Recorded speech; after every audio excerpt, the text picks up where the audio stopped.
bahasa yang digunakan dulu adalah prinsip atau hukum kekekalan energi. Saya coba ke Mas Topan Aji. Mas Topan Aji, bisa mendengar saya, Mas Topan? Bisa, Pak. Sudah pernah mendengar hukum kekekalan energi? Sudah, Pak. Kapan Anda mendengar materi itu pertama kali kira-kira? Di materi Fisika SMA atau S1? SMA sudah pernah, Pak. Apa yang Anda ketahui tentang hukum kekekalan energi, Mas? Kalau yang pernah saya pelajari itu untuk hukum kekekalan energi, itu energi mekanik sama dengan energi potensial ditambah energi kinetik, di mana energi mekanik di segala posisi itu adalah sama. Oke, itu sebenarnya salah satu derivasinya. Saya ingin mendapatkan sesuatu yang lebih general. Mas Fikru Sidki, Mas Fikru bisa mendengar saya, Mas Fikru? Hadir, Pak. Ya. Ini suara saya terdengar ya, Pak? Bagus sekali, Mas. Mantap. Oke. Gimana yang Anda pahami tentang hukum kekekalan energi? Dari yang saya pelajarin di SMA dulu itu, energi itu ini, Pak, apa ya, istilahnya itu kayak abadi gitu. Jadi dia itu nggak bisa dihancurkan ataupun diciptakan. Jadi dia itu hanya bisa berubah bentuknya gitu, Pak. Misalkan dari energi panas menjadi energi listrik dan sebagainya. Oke, kurang lebih dua jawaban dari rekan-rekan Anda itu cukup memberi gambaran. Tetapi kalau dalam terminologi yang lebih general, kita biasanya akan lebih memahami hal itu sebagai principle of conservation and energy. Jadi di sini atau conservation of energy principle, di mana terminologinya adalah tetapi energi hanya akan bisa berubah menjadi bentuk yang lain. Nah, tadi yang disampaikan Mas Tovan Aji itu kemudian ada mekanika, kemudian menjadi potensial dan sebagainya. Itu salah satu turunannya. Tetapi kalau general termnya bahwa conservation of energy principle itu maksudnya adalah bahwa energi tidak bisa dimusnahkan dan dia akan berubah, hanya akan bisa berubah menjadi bentuk yang lain. Kalau kita SMA, kita bercerita energi matahari, kemudian akan memanaskan lautan, menguapkan air, airnya kemudian jatuh lagi, ditampung jadi bendungan, timbul energi potensial dialirkan, bisa memutar mekanis turbin, berubah lagi menjadi energi listrik. Itu biasanya contoh klasiknya begitu. Nah, contoh klasiknya begitu. Tetapi ada satu hal yang harus dipahami di sini bahwa dalam prosesnya itu kadang-kadang dari satu transfer ke transfer yang lain, dari satu bentuk ke bentuk yang lain, itu sebenarnya ada persoalan. Persoalan itu adalah persoalan tidak semua perubahan itu bisa terkontrol. Ada bagian-bagian yang membuat kekekalan energi itu tidak berbanding. Saya agak sulit menjelaskan. Saya tidak tahu Anda pernah praktikum atau belum, atau hanya pernah melihat praktikum karena urusannya pandemi kemarin. Tapi biasanya yang contoh yang saya pakai adalah kalau Anda melakukan uji tarik batang baja, ya pasti sudah pernah entah menonton entah praktikum, saya tidak tahu. Ada batang baja dimasukkan ke mesin terus ditarik. Bagaimana cara kita melihat? Oh, tentu saja ini ada energi dari listrik memutar motor, menggerakkan servo, kemudian membuat batang baja bisa tertarik. Ini kemudian muncul adanya perpindahan jarak dan sebagainya. Nah, tetapi ada satu yang kadang-kadang lupa teramati adalah ternyata baja pada saat ditarik itu panas. Jadi kalau Anda pegang bisa kulitnya terbakar. Padahal tidak ada yang menyalakan api di situ, tidak ada yang mengalirkan panas di situ. Itu ada persoalan yang berkaitan dengan oh energi itu selain jadi perpindahan, ternyata juga berubah menjadi panas. Yang panas itu kadang-kadang tidak terukur, karena di lab kita hanya mengukur perpanjangannya saja, gaya dan perpanjangan. Nah, kadang-kadang kita lupa bahwa energi itu sebenarnya ada yang berubah menjadi panas, dan itu akan tidak membuat transfer energi dari satu bentuk ke bentuk yang lain itu tercatat dengan baik. Nah, itu adalah prinsip kekekalan energi. Kita akan memanfaatkan prinsip kekekalan energi itu untuk menghitung defleksi, di mana prinsip pertama adalah bahwa tadi energi tidak bisa dimusnahkan, energi hanya bisa diubah menjadi bentuk yang lain. Nah, bagaimana dalam ilmu struktur ini akan diaplikasikan? Di dalam ilmu struktur sama saja, itu akan diubah menjadi kalimat yang ada di sini. Saya sambil tunjukkan kepada Anda dengan pointer bahwa untuk ilmu struktur, prinsip konservasi energi itu akan diterjemahkan menjadi bahwa kerja, work, yang dilakukan oleh beban eksternal forces ini, yang bekerja pada sebuah struktur, disimbolkan dengan UE. U itu kerja, E itu artinya eksternal, itu akan ditransformasi atau diubah bentuk menjadi kerja internal. Dalam bentuknya apa? Energi regangan dengan simbol UI. U-nya selalu kerja, I-nya adalah internal, kalau E berarti eksternal. Maka, sekarang sudah mulai nyambung nih dari konservasi energi bahwa energi tidak bisa dimusnahkan, hanya bisa berubah bentuk. Maka di sini kita bisa lihat energi dari kerja eksternal itu akan ditransformasi menjadi kerja internal dalam bentuk energi regangan. Kalau dalam bahasa matematik menjadi sangat sederhana, di mana UE sama dengan UI. UE adalah kerja eksternal, UI adalah kerja internal. Nah, saya akan merecall lagi tentang terminologi kerja. Saya ingin bertanya kepada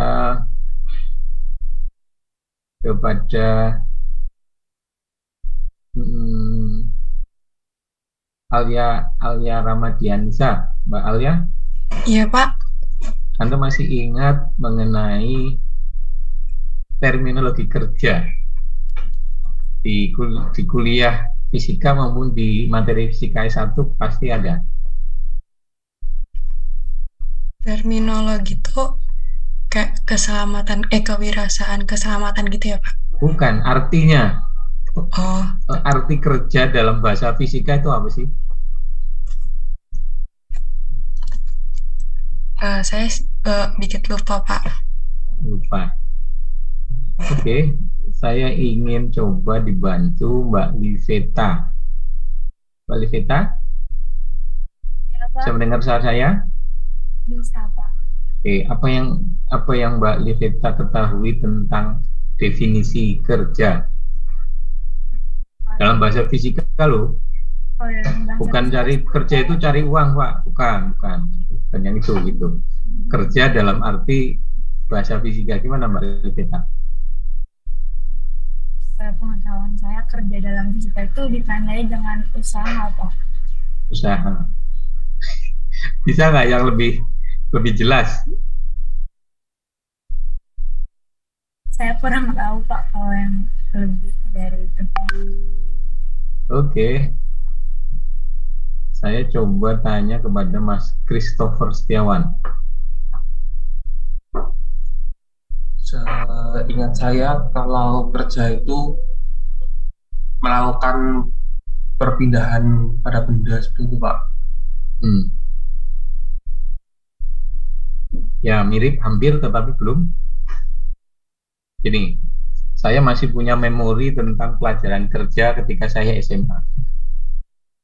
Zaman saya sekolah SMA yang namanya kerja itu digambarkan dengan buku yang masih hitam putih itu.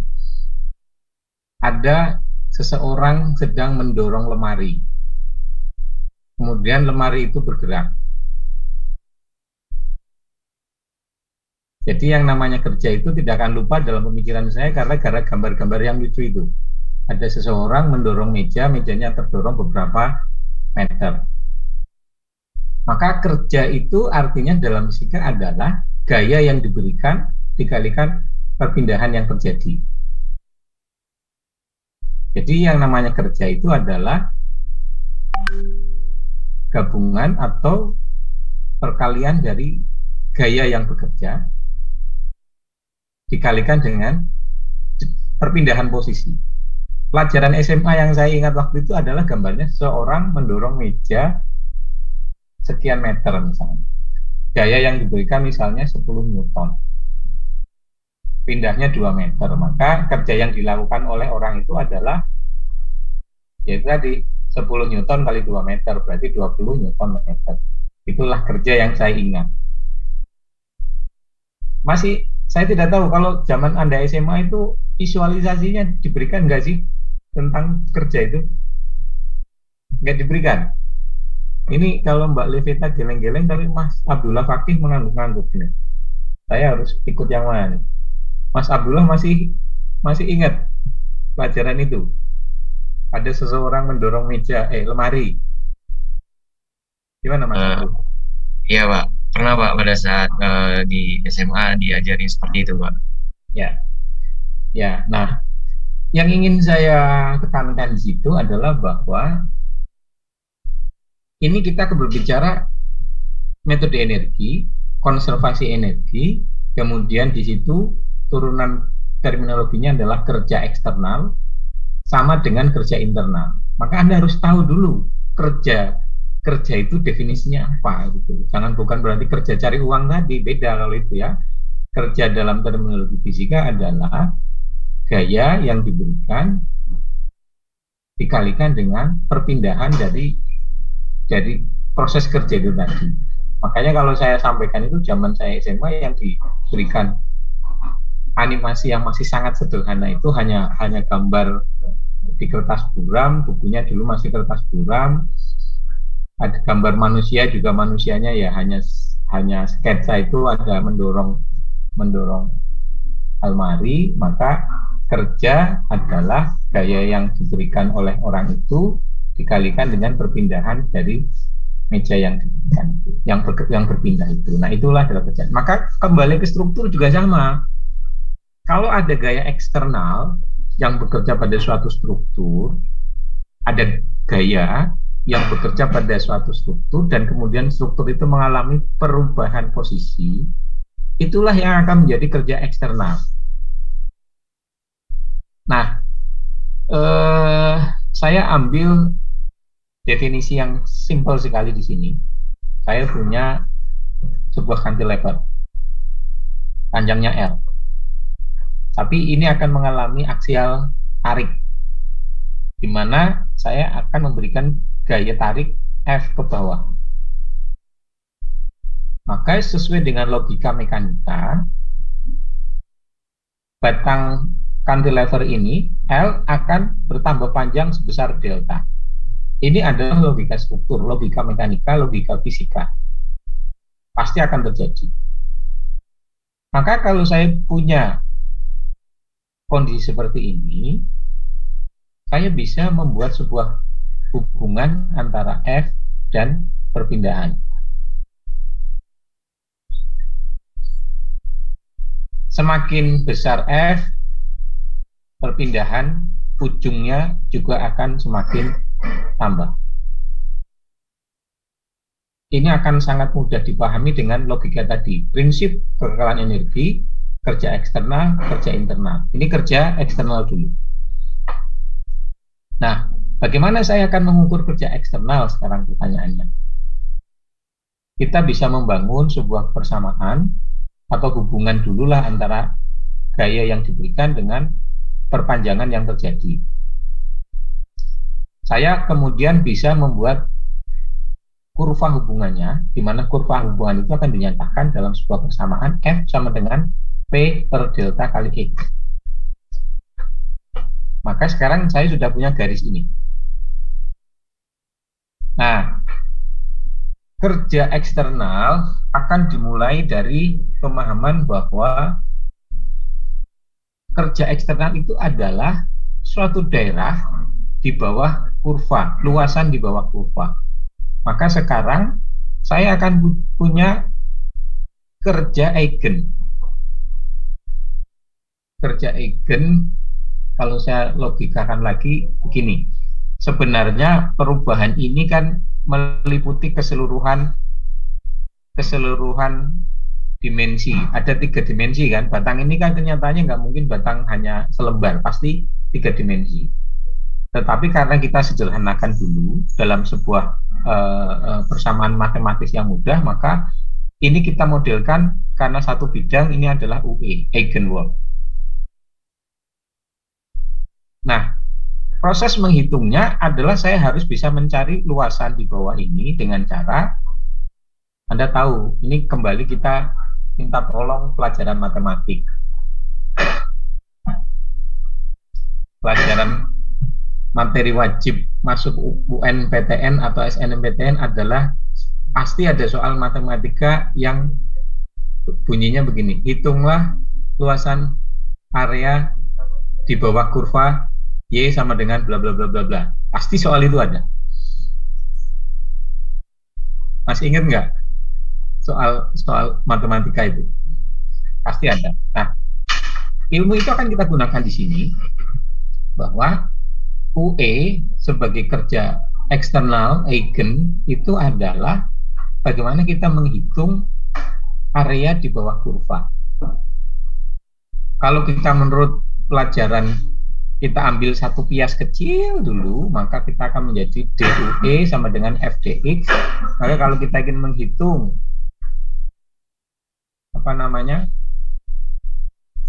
luasan ini, ya integral 0 sampai dengan X FDX.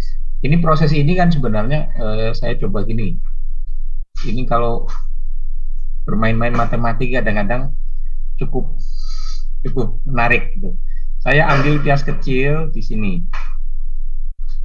Saya ambil bias kecil, di mana ini adalah saya ambil luasannya adalah dx misalnya, ya kan? Ini tinggi di sini adalah f. Karena ini saking kecilnya, kemiringan fp per delta x ini dianggap nggak signifikan karena dx itu kecil sekali kan, maka luasannya itu adalah dx kali nf. Jadi menjadi seolah-olah bentuknya adalah persegi panjang saja. Karena apa? Kemiringan di sini tuh nggak ngefek sama sekali. Jadi saya anggap persegi panjang. Maka luasan bidang yang kecil ini akan menjadi f dikalikan dx.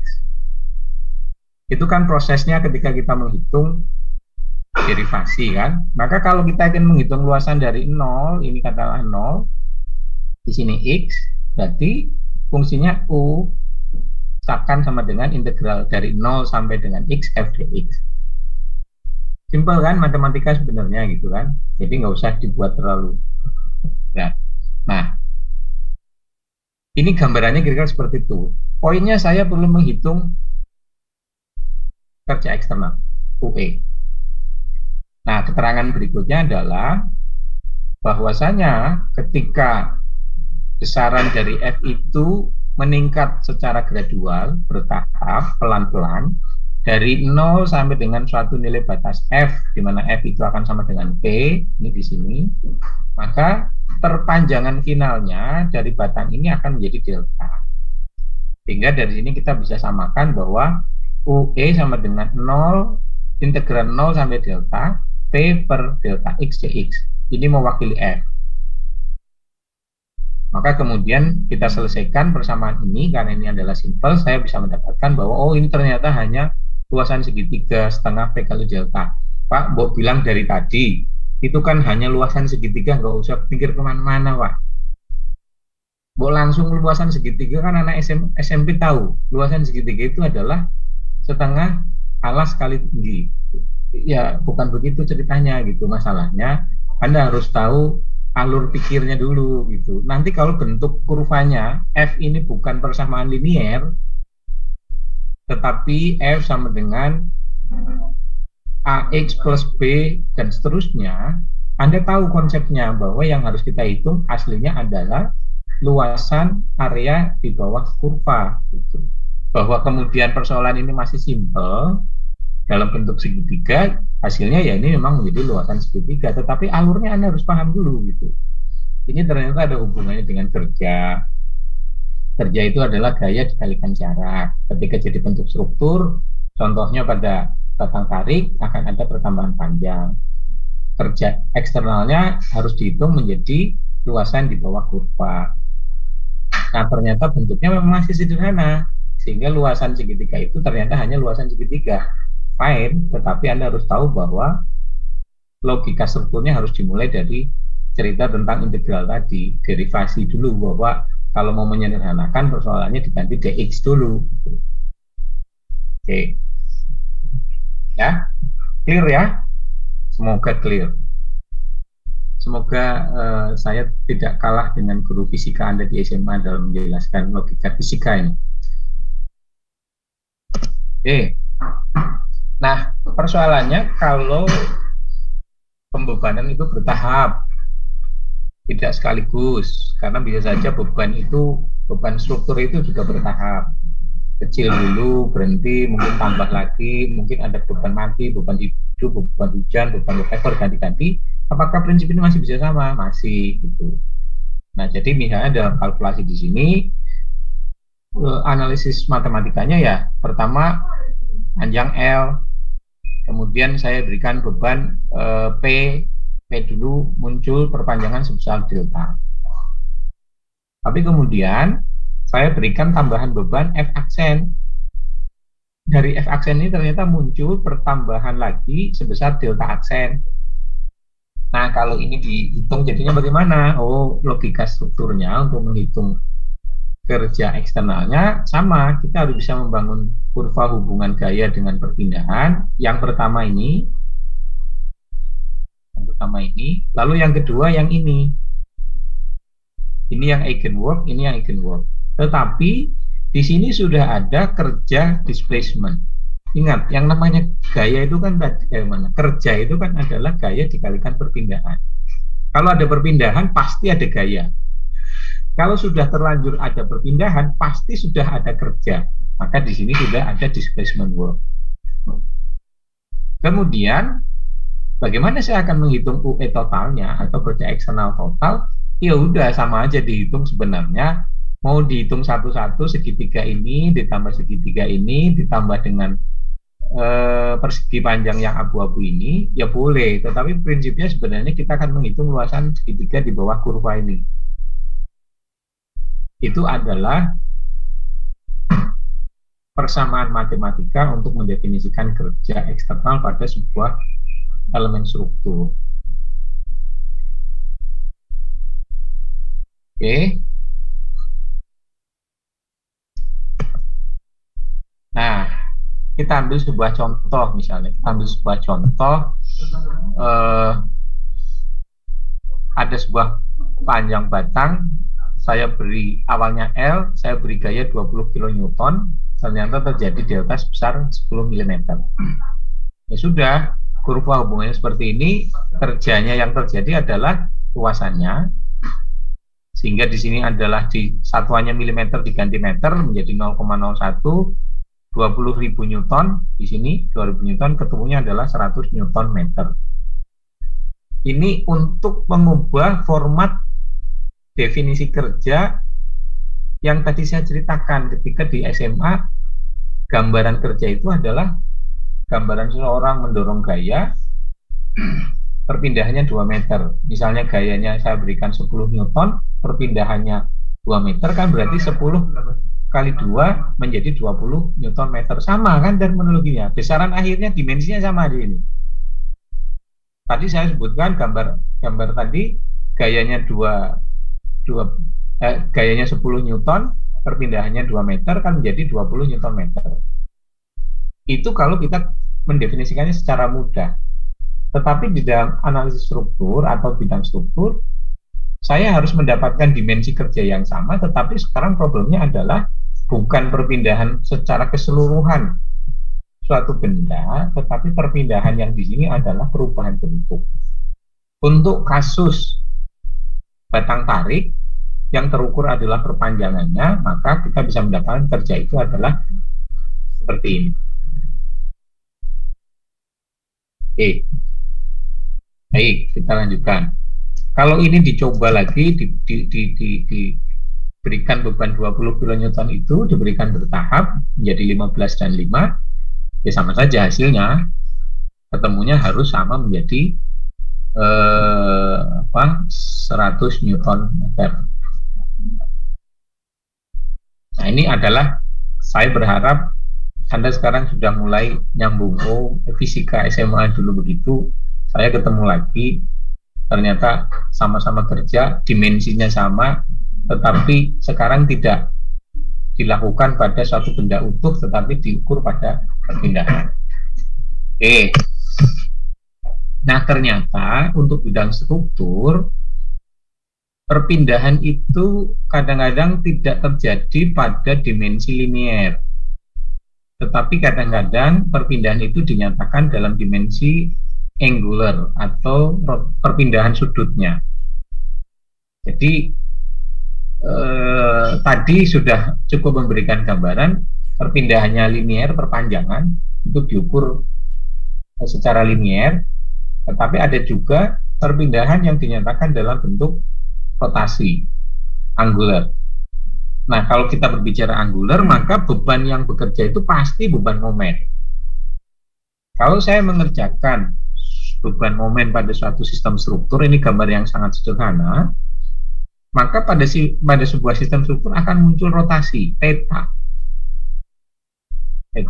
Nah, seperti biasa, agar saya bisa membangun sebuah persamaan, theta ini saya anggap kecil sekali, sehingga saya sebut menjadi d theta. Nah, kalau saya bisa seperti itu, nah, prosesnya sama dengan tadi, dengan gaya, tetapi sekarang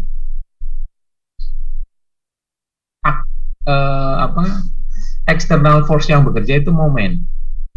Nah, maka sekarang saya bisa membangun hubungan adalah kalau tadi F dan delta, sekarang saya akan membangun hubungannya adalah momen dan theta. Dengan urutan yang sama, dengan logika yang sama seperti tadi, maka saya bisa membangun, oh prosesnya sama. Prosesnya sama sehingga di sini ini adalah kerja eksternal total kalau bebannya momen, sehingga nanti saya akan bisa membangun sebuah perhitungan